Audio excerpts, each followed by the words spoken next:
Good evening, Gary Devon. How are you? Good evening, Denise Donnelly. How are you?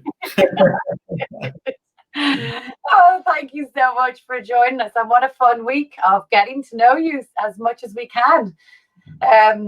First of all, I loved your studio, your visit on the video you sent us. Your studio looks perfect. I saw all the other perfect studios that It's ordered. all about the space. It's a mess, but it's organized chaos. It's organized Exactly. chaos. Yeah. No, we can see that. So yeah, you've been an artist full time really from day one, haven't you? Can you tell us how it all started? And your first show, I think, was at age 11, which is quite interesting. Can you tell us about that? I can. That's right. I had a little show when I was 11, thanks to a local book owner who knew my mum and dad. And I don't know how he came to see the paintings, but maybe it was through a mutual friend of his who had a paint shop or a shop in Bangor, which was kind of a DIY shop, which also sold oil paints. But I'd started perhaps about a year before that, because I found an old set of oil paints that my mother had bought my brother as a present, and he had shown no interest in them at all. So I picked them up and had a go and started painting and just. Have you, the paintings that you did for that show at age 11? Have you ever seen any of them? Have any of them popped up at any auctions? Bear too much. Funnily enough, I do have one or two still hanging in the garage. I should have got. Way. Oh yeah, I'd love to see them. You're good. But I sold them for my best sale was for 3 guineas. Wow. That was kind of the done thing to sell in guineas, not pounds. Yeah. So yeah, a few friends who were being kind bought them, but it was a lovely. A lovely thing to happen to get the painting sold. Somebody actually did like it. I think they liked it. What were they of? What did you start off painting at that age? Oh goodness, I just copied stuff out of books, out of photographs. More or less what I'm doing at the moment. Yeah, no, just I used to buy art books by that was Christmas presents, whatever. It was an art book. I used to love There's an old chap called Adrian Hill.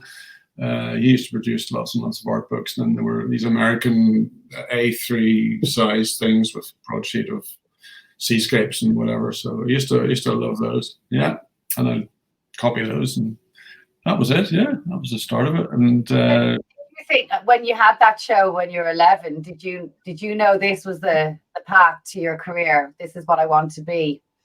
Not at 11, but certainly it was a great taster. And at school, more academic studies took precedence, and art was kind of left behind.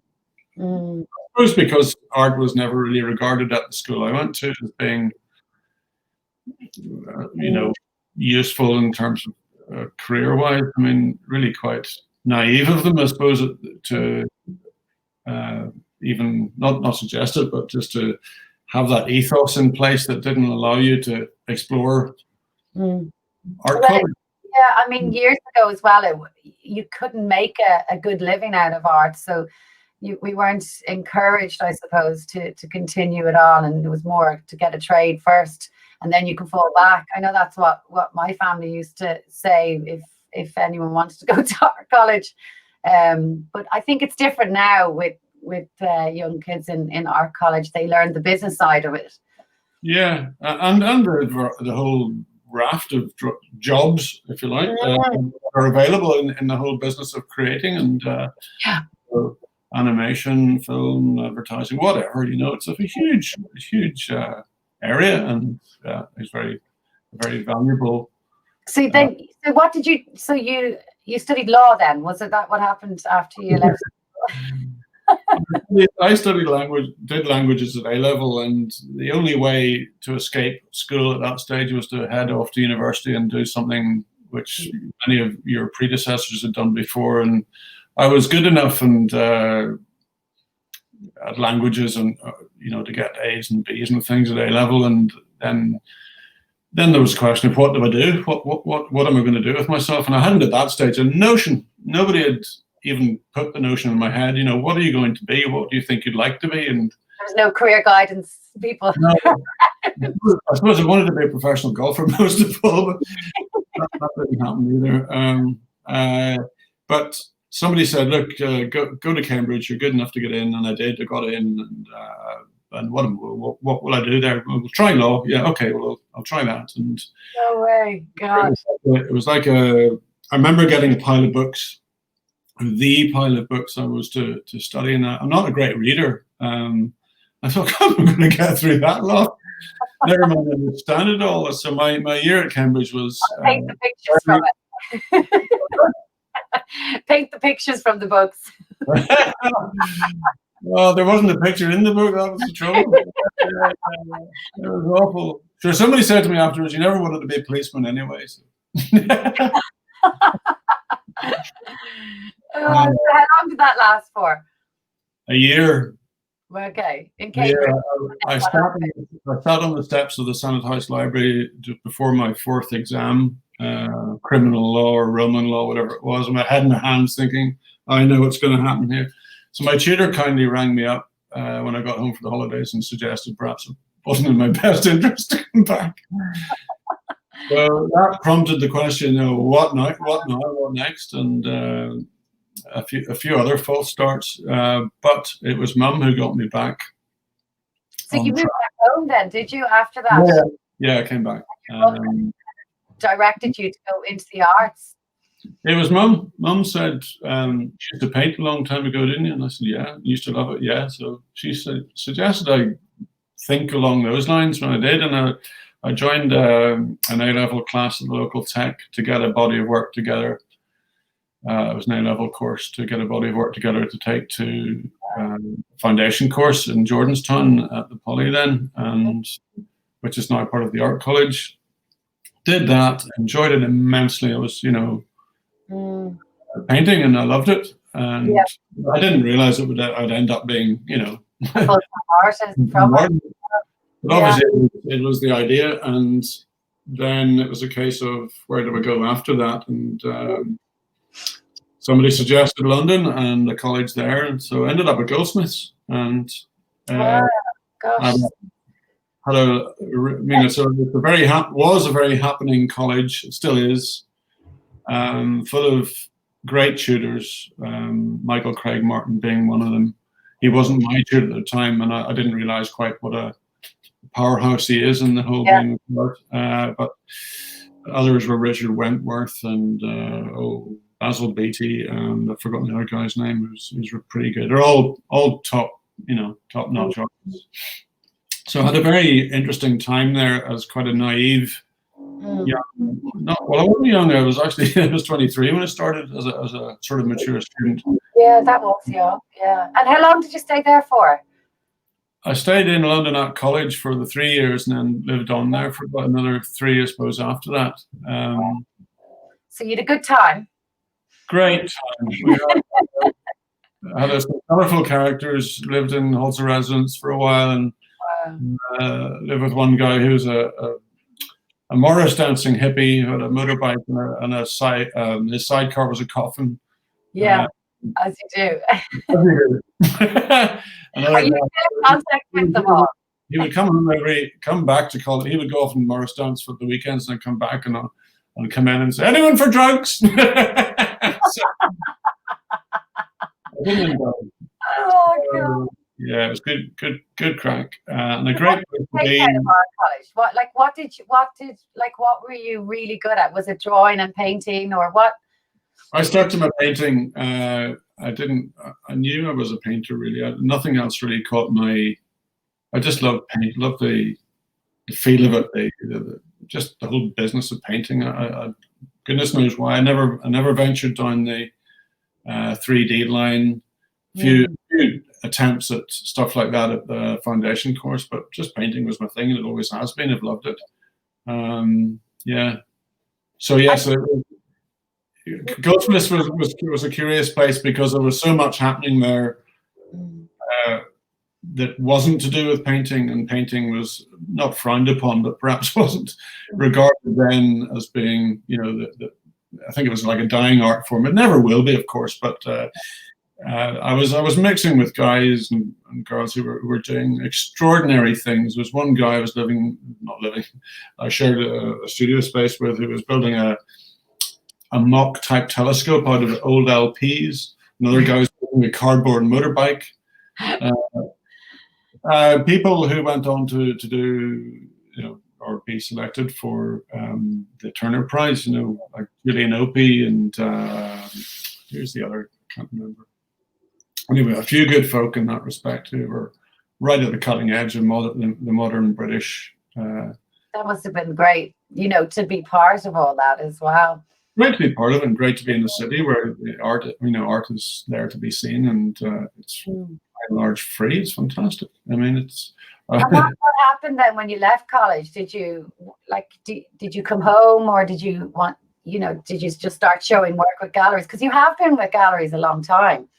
I have, with you. You have. Back in the good old days, the bad art gallery.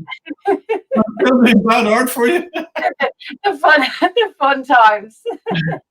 Yeah. 20 years ago, it's been a long journey, hasn't it? Yeah, it has been a long journey. I mean, I've stuck at it, and I've found ways of existing as an artist. I mean, I've do commissions. I've got commissions. Most notably, just recently, I got a lovely commission to do the final day scene of the at the British Open, the golf tournament at Portrush last year. Brilliant. So that's kind of one of the other sides, if you like, of my work, which is much more photographic, for want of a better word. Yeah. And unfortunately, COVID came along and sort of stole any opportunity of making the most of that fact that I'd done it, and I was hoping to turn it into a print, perhaps, but we'll have to see. That may happen, and that whole idea of making money from the golfing community, perhaps, is on hold.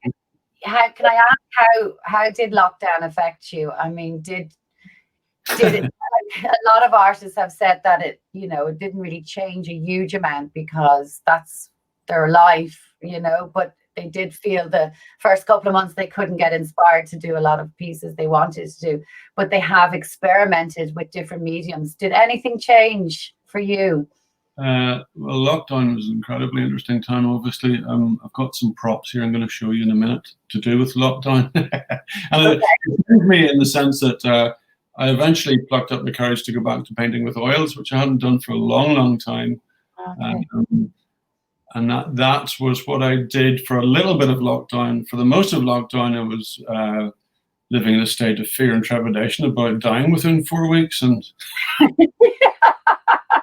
and here we are. There's going to be an economic collapse, a world economic collapse, which may well happen yet. Just a few more weeks now from that. And I'll show you what the lockdown was. Here was lockdown, right? Those were some of the matches about. Are they matchboxes? They're full of matches, yeah. And in case the matches, I'm going to do some pyrotechnics here. In case the matches ran out, and incidentally, they've happened to my daughter the other day. But in case the matches ran out at one of these, look. Okay. We want to have one. A little kit there as well. A magnesium block and lighter. Oh my God. A survival book. So you had a bunker built in the garden. You went that little bit further. Food for free, foraging.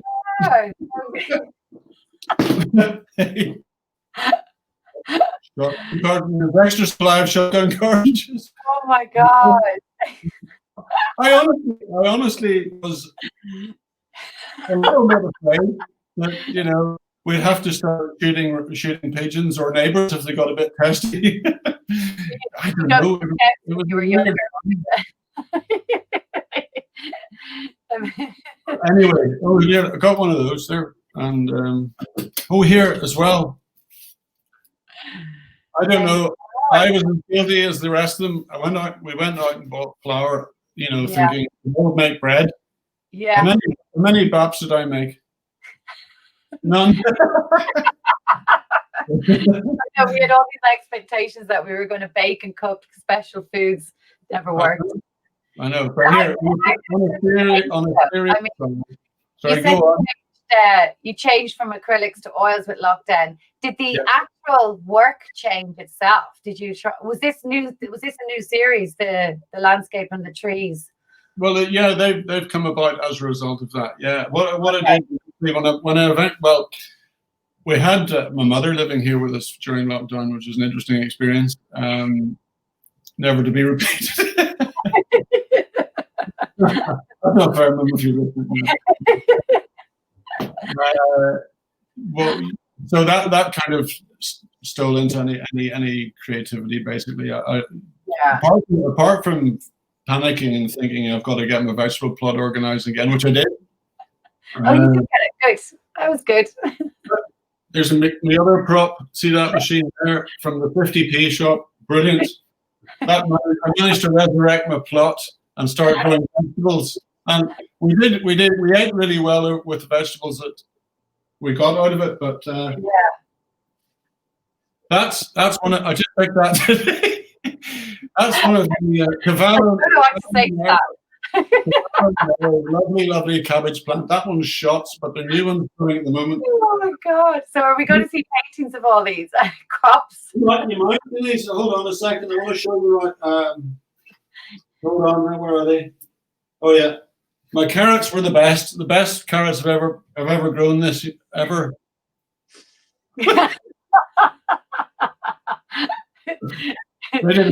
Oh, so did Frances help you out? Was she? How this obviously Frances Ryan is your partner, who's a fantastic artist as well. Yeah. Was she feeling the same way, where she couldn't get inspired and was just trying to grow vegetable plants? No, she just left me out. No, Frances is totally committed, day in, day out, 365 days a year. That's Frances. She works away despite. And it's funny how lockdown is was or still is. For us, it's really no different. We just work away during the day, and we're isolated anyway where we live. So lockdown wasn't such a strange thing. The only strange thing about it was the horror of it. That strange mix of feeling, off am I dying? And then going out in the sunshine and really having a lovely time out in the garden trying to get my vegetables going. But eventually I did. I got some paintings done and some drawings. The dogs.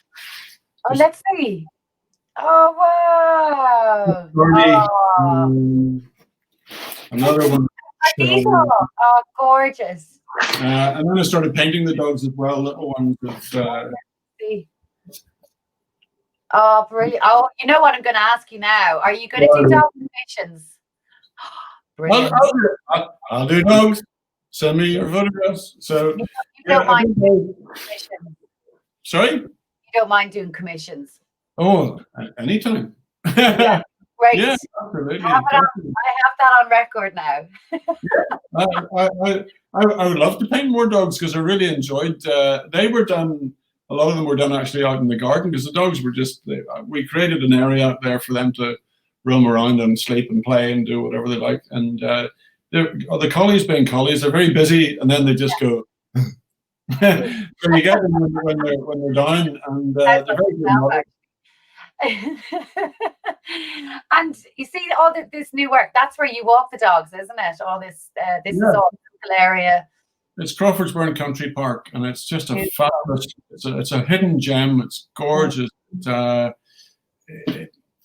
I've always been drawn to it. Now this is the first time I'm really beginning to get stuck into the paintings. I would like to get down with Frances. We both want to get down there and do some en plein air or in situ kind of painting, because I think it might give you a new take. Because I have been painting from photographs all my days, and have you never done plein air before? Yes, I have. Yeah, a lot, but not as a habit. It would be nice to have. I tell you what, I suppose if I were somewhere different, I would feel more inclined to go out if I were beside the Atlantic or down in Kerry or wherever. Round here, Mm. with the exception of the country park, I'm not really tempted to go out, to be honest with that. There's not much to paint for me here, I find. But you have done quite a few residencies around Ireland, haven't you? I've done them all, I think, except when it cut short in Achill, wasn't it? But yeah. Yeah, well, the last one we were at was I did that fellowship at Ballycastle, which was, unfortunately my sister-in-law died, and we had to come home early. But yes, I've done Kilrealeek, Achill, the Heinrich Böll Cottage on Achill. You've done the Tyrone one as well, have you? Sorry? Tyrone one, have you? No, I haven't done that one. I don't think I'd be as drawn to it as I would be the others. All the others are out where I want to be, which is beside the sea and a cliff and whatever. This is a country house, but I think it might be an interesting experience, whole different format. Yeah. But I have really enjoyed being in the south of Ireland. I just love it. I could happily be there all the rest of my days if I could, as good friends. The Atlantic is something I yearn for. Yeah. And do you find that when you are in artist residency that you're totally inspired and you're constantly sketching and painting? Much more so than it would be here. You get into a kind of zone, and it's you're there to do that and nothing else. You have no other concerns. You don't have to go and There's no practice. With the exception of we haven't been in the residency since getting the collies, or have we? No, we left the collies behind last time and we're in Ballycastle, but I've lost my train of thought. It's okay. So what you're basically saying, if anybody wants any dog commissions, dog commissions, tree commissions, house portraits. Absolutely. Gary, thank you so much. It's been such a wonderful evening chatting to you. I really appreciate it. And it's been fun to see what you found. I don't want to keep on talking. Here, tell me this. What about those vegetables, especially those carrots? They look amazing. Oh, get your money for it. Here, what about you in your glasses? How many different pairs of glasses have you got? You always have two on you anyway. I don't think you could fit any more. I did actually have had three there. These are I tell you what, glasses. See, glasses. These ones cost £1. These ones were my prescription glasses, which I got made recently for £145. Oh my gosh. And I can't use them because when I look at the screen, I can see that's in focus, but that bit over there. And so I'm sticking to £1 glasses. And everything's in focus. No matter where your head. So what you're saying is you're a cheap date.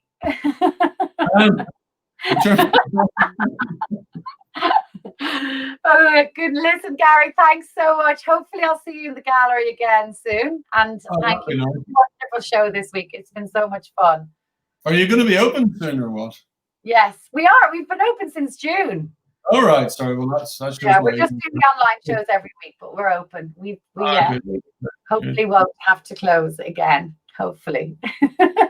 I'll wish you a good night. Thank you so much. Bye.